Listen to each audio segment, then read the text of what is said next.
M. Nur mendadak viral gara-gara videonya mengejar dua polantas dengan senjata tajam. Salah satu polisi yang dikejar jatuh di selokan.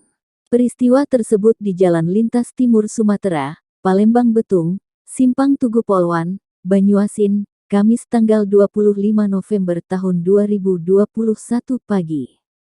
Kasat Reskrim Polres Banyuasin AKP Ikang Ade mengatakan peristiwa itu terjadi ketika anggota Satlantas Polres Banyuasin sedang melakukan razia kelengkapan surat-surat kendaraan bermotor di Jalan Lintas Timur Sumatera itu. Iya benar, video yang beredar itu benar, kata Kasat Reskrim Polres Banyuasin, AKP Ikang Ade, Kamis tanggal 25 November tahun 2021. Ikang menjelaskan, peristiwa itu bermula saat petugas Satlantas berinisial AN menyetop motor yang diduga dikendarai anak M. Nur. Pemotor itu disetop karena tidak memakai helm.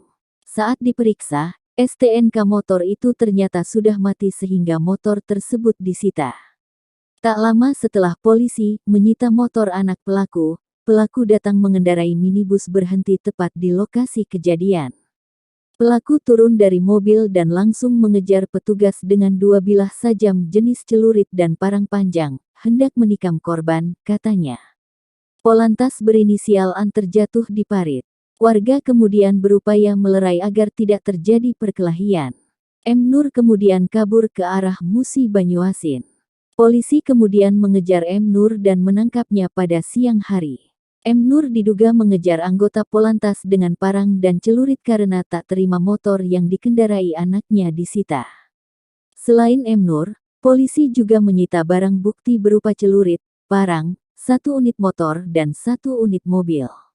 Setelah ditangkap polisi, foto tampang M. Nur yang nekat mengejar Polantas dengan parang dan celurit disebarkan di media sosial.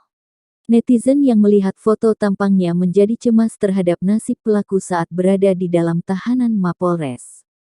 M. Nur tersulut emosinya gegara tak terima anaknya ditilang.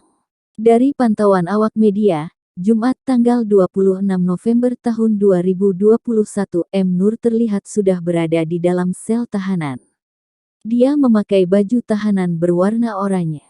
Pelaku yang kabur ke arah Muba ditangkap tanpa perlawanan.